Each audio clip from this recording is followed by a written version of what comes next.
Now it's time for tip-episodes with quick tips you should know. Techniques you can implement into your workflow right here on A Tale, oh yeah, A Tale of Two Hygienists. All right, listeners, welcome to this mini episode that we have for you this weekend. I'm joined today by Dr. Hale. Dr. Hale, thank you so much for making time for me today. Thank you. Thank you for inviting me to sit down with you. Well, Chicago Midwinter, I think that we've been doing this for about 10 years now with the podcast. And, we've gone to the conference every year. And we've recorded podcasts at there every year. Yep. Y'all have been very accommodating for us. And so I think our listeners know how much I value and think of this particular event as something unique and special. And so I'm glad that we get a chance to kind of at least promote it a little bit more. It's such a benefit for hygienists to go to this meeting. Yes. Listeners, just so you are aware, it's February 20th, 2025. It's going to be at McCormick again. But Dr. Hale, before we get into some of the hard-hitting journalistic questions that we have for you, you're at the university. Like, what is it that you do? I was going to be snarky and say not much. No.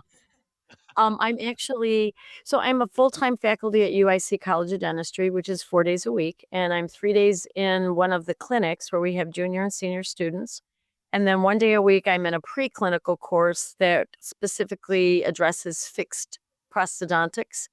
And then I do still have my private practice, which has been very challenging. Thursdays and Saturdays, I'm in my private office, and I recently hired one of my graduates to do every other Tuesday, kind of help me out with some of the overload. So it's been interesting. And my assistant, so if there's any assistants on here, they can certainly call me. She's out. She had a baby. So I am by myself with a broken foot, and I'm working 6 days a week. And you're like, hey, you know what else I'm going to do? I'm also going to work with Chicago Dental Society also. I'm going to add more to my plate on top of all of that. Yeah. Good for you, doctor. Good for you. I think I don't know how to say no. Well, in that case, I have some more questions for you. Okay. So here's the thing. I think, there's something magical. I love the meeting. But for you, what is it that you find the most beneficial about Chicago Midwinter?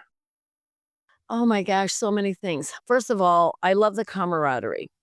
I see my students, I see my colleagues, I see, people that were from my class from a million years ago. So, I love the camaraderie.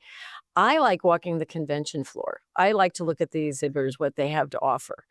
In addition to just our meeting, I've been scouting other meetings, and that gives me a good perspective as to how to compare our meeting to other meetings.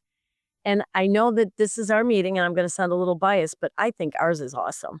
And I love our social events. They're really fun, and you meet and we meet people from around the world. We've actually befriended a couple from Australia who have been coming now for 15 years. They come back every year for Midwinter meeting, and they sit with us at the dinner dance now. They go to the Friday night event. We have a blast with them. Oh my gosh, that's fun. Now, do you know approximately how many people attend? Because it seems to be like it's one of the bigger events that exists. Yes, it is. Pre-COVID, our numbers approached 30,000. Post-COVID, we have been gradually moving and increasing, and I believe last year we were around 22,000. So we're heading in that direction. Yeah, it's still pretty large. We do have, I think, one of the largest exhibit floors. Our exhibit floor is very big, and it takes a while to get through it. Yeah, if you want to go from booth to booth and see what everyone has to offer. It's interesting. So I had a note on here. It's the 160th, I believe, Yes, meeting, 160th. which is crazy to think about. But you think in those 160 years, I guess, of doing this, you've definitely figured out how to do things right. I do want to talk about the exhibit hall specifically because that is something you've done right. What is the impetus of having so many vendors there? Like why do we want to showcase so many? Well, I think it gives you variety. Everybody has something different to offer. everybody's products, some people like to go with the name brands. Some people want to go with something a little less expensive, a generic. So, it's kind of like you might like Hellman's mayonnaise, but every now and then you might buy Aldi's, So it's kind of like that. I mean, you really need to have that variety, so that you can make good choices for what works for your practice and your tastes. One of the things that you also do right is the lineup of speakers. It's an exhaustive list Mm, of speakers. Tell Do me, you I have had to anyone? recruit those. I bet. Well, let's talk about some of them. Are there certain courses or topics that you're excited about, or even specific speakers that you think the audiences would really enjoy?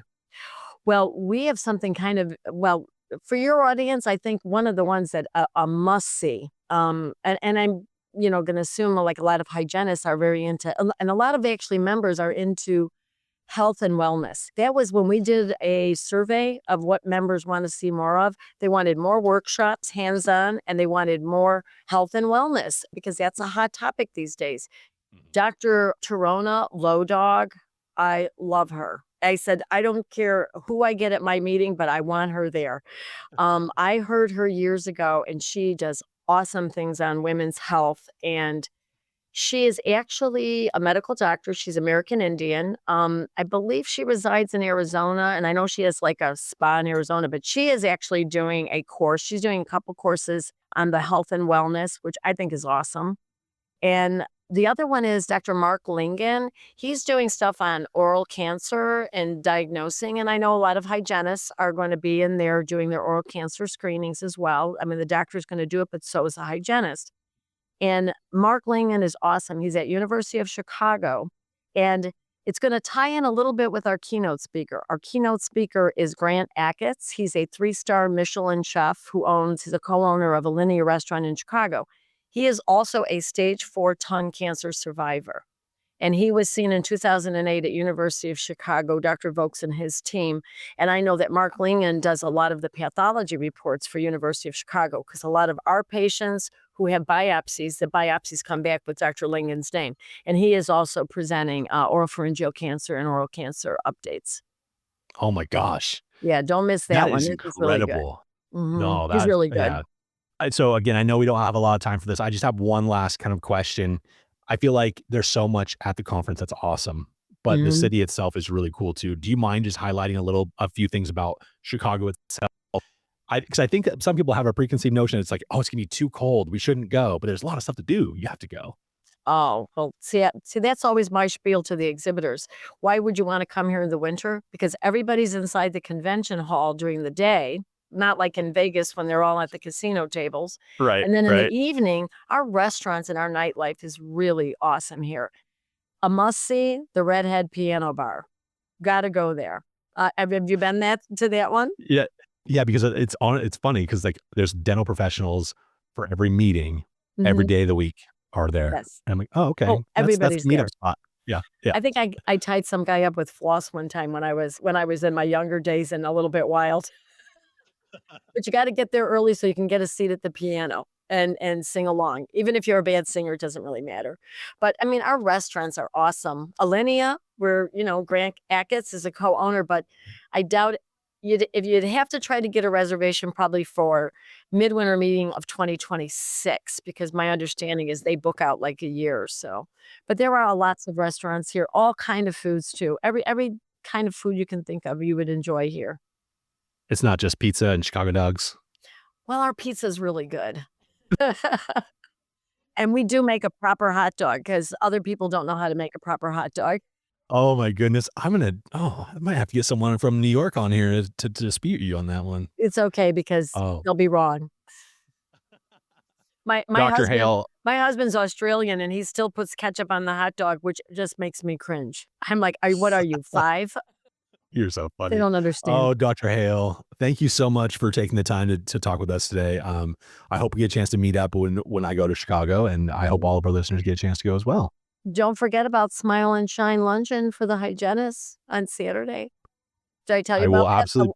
11:30 Let's to talk about that real 1:30. quick. Yeah, 11:30 to 1:30, and that's gonna be on Saturday, and it's called Smile and Shine. It's a luncheon for hygienists.